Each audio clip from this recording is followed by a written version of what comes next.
The Sleep Book by Dr. Seuss. This book is to be read in bed.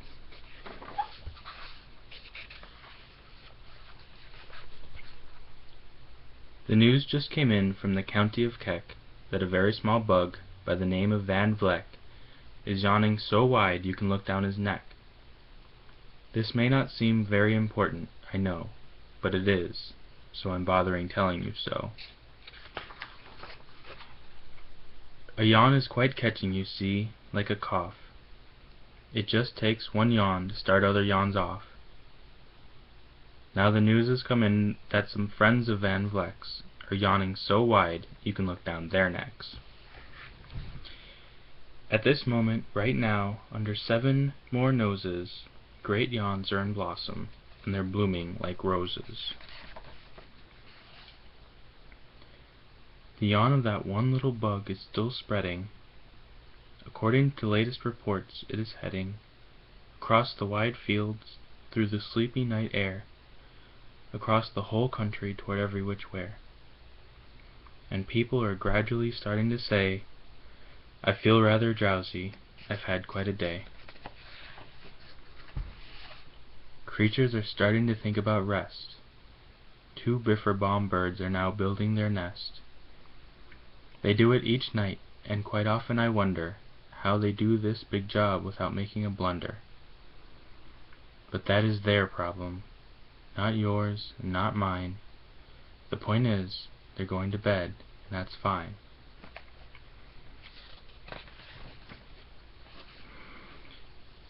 Sleep thoughts are spreading throughout the whole land. The time for night brushing of teeth is at hand. Up at Herkheimer Falls, where the great river rushes and crashes down crags in great gargling gushes, the Herkheimer sisters are using their brushes. Those falls are just grand for toothbrushing beneath, if you happen to be up that way with your teeth.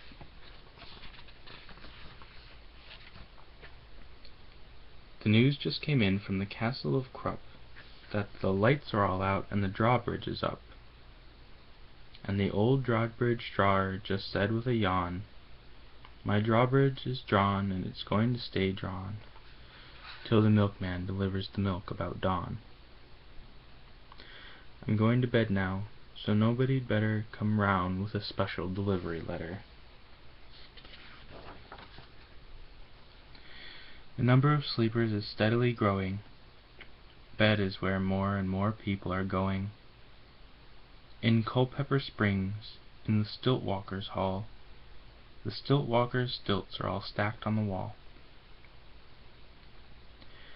The Stilt-walker walkers have called it a day. They're all tuckered out, and they're snoozing away. This is very big news. It's important to know, and that's why I'm bothering telling you so. Way out in the west, in the town of Merced, the Hinklehorn Honking Club just went to bed. Every horn has been quietly hung on a hook for the night in its own private Hinklehorn nook. All this long, happy day they've been honking about, and the Hinklehorn honkers have honked themselves out. But they'll wake up quite fresh in the morning, and then they'll start right in Hinklehorn honking again.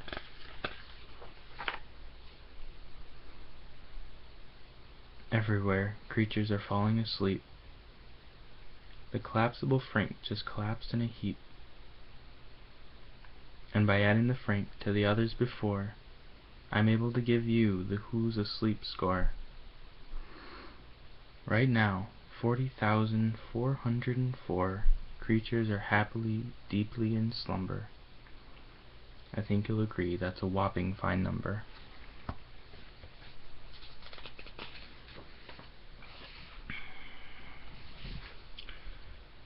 Counting up sleepers, just how do we do it?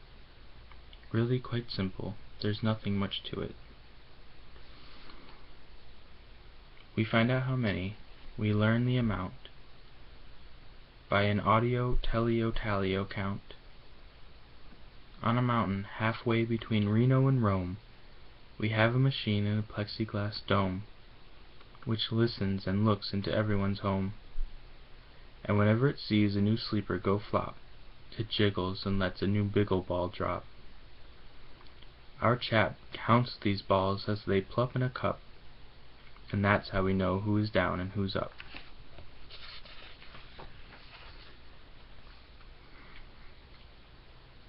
Do you talk in your sleep? It's a wonderful sport, and I have some news of this sport to report. The world champion sleep talkers Joe and Mo Redzoff have just gone to sleep, and they're talking their heads off. For 55 years now, each chattering brother has babbled and gabbled all night to the other. They've talked about laws, and they've talked about gauze, they've talked about paws, and they've talked about flaws. They've talked quite a lot about old Santa Claus. And the reason I'm telling you this is because you should take up this sport. It's just fine for the jaws.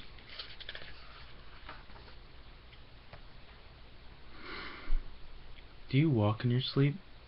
I just had a report of some interesting news of this popular sport.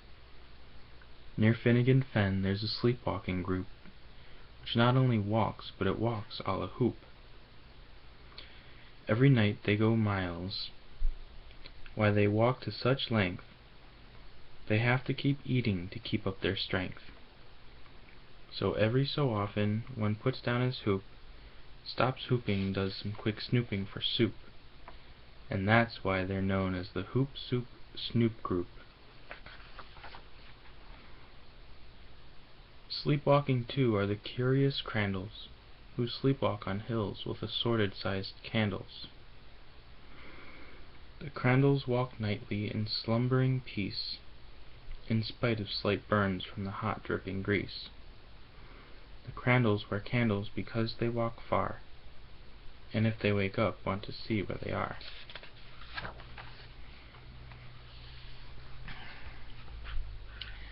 The news has arrived from the Valley of Vale that a Chippendale mup has just bitten his tail, which he does every night before shutting his eyes.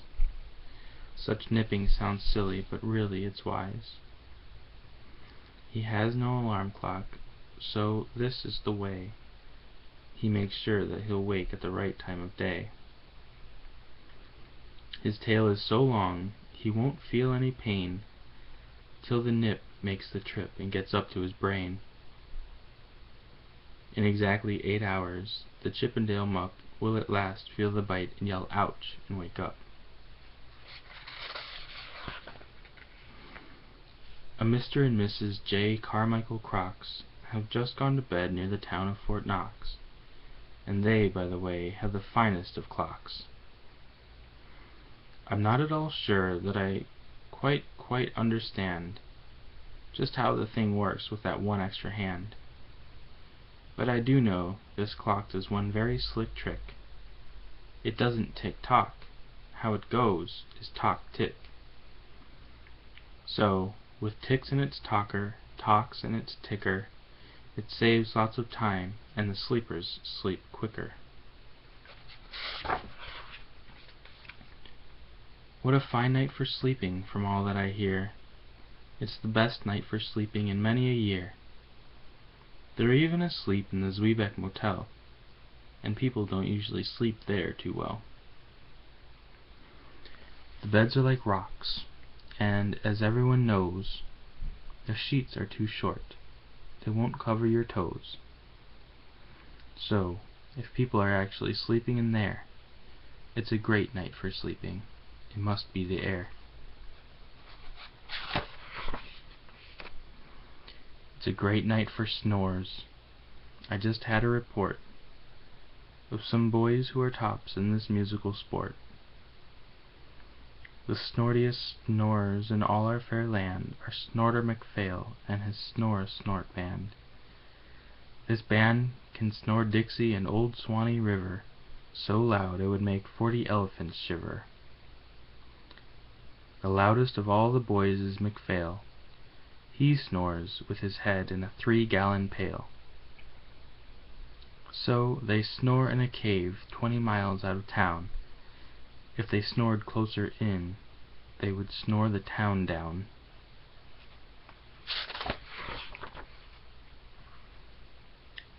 Do you know who's asleep out in Funa Laguna? 2 very nice Funa Laguna baboona. We've added them into our Who's Asleep count, which has grown to a really amazing amount. Exactly 8,808,000 creatures are sleeping. Now isn't that great?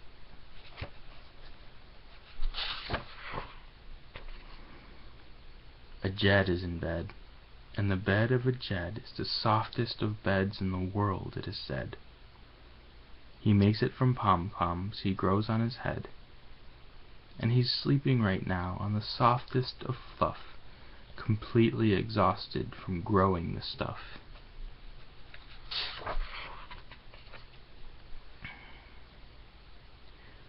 The news has come in from the district of Doft that 2 oft are asleep, and they're sleeping aloft.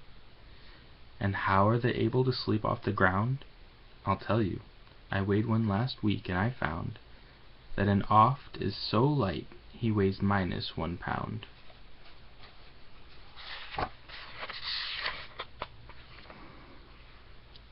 A moose is asleep. He's dreaming of moose drinks. A goose is asleep. He's dreaming of goose drinks. That's well and good when a moose dreams of moose juice, and nothing goes wrong when a goose dreams of goose juice. But it isn't too good when a moose and a goose start dreaming they're drinking the other one's juice. Moose juice, not goose juice, is juice for a moose. And goose juice, not moose juice, is juice for a goose. So, when goose gets a mouthful of juices of mooses, and moose gets a mouthful of juices of gooses, they always fall out of their beds screaming screams. So, I'm warning you now, never drink in your dreams.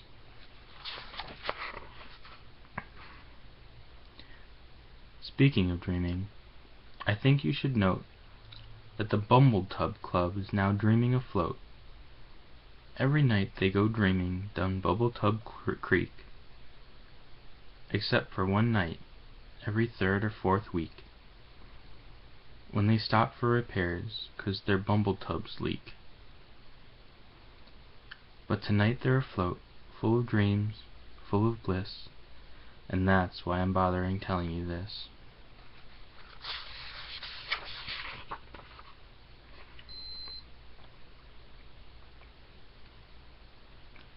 At the fork of a road in the Vale of Avode, 5 foot-weary salesmen have laid down their load. All day they've raced round in the heat at top speeds, unsuccessfully trying to sell zizzers of seeds, which nobody wants because nobody needs. Tomorrow will come, they'll go back to their chore, they'll start on the road zizzer-zuffing once more. But tonight they've forgotten their feet are so sore, and that's what the wonderful nighttime is for. Everywhere creatures have shut off their voices. They've all gone to bed in the beds of their choices. They're sleeping in bushes, they're sleeping in crannies, some on their stomachs and some on their fannies. They're sleeping peacefully in comfortable holes, some even on soft tufted barbershop poles. The number of sleepers is now past the millions. The number of sleepers is now in the billions. They're sleeping on steps and on strings and on floors, in mailboxes, ships, and the keyholes of doors. Every worm on a fishhook is safe for the night. Every fish in the sea is too sleepy to bite. Every whale in the ocean has turned off his spout. Every light between here and far Foodle is out.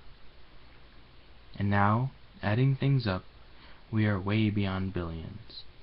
Our Who's Asleep score is now up in the zillions. 99,000,000,9,000,000,002 creatures are sleeping So, how about you?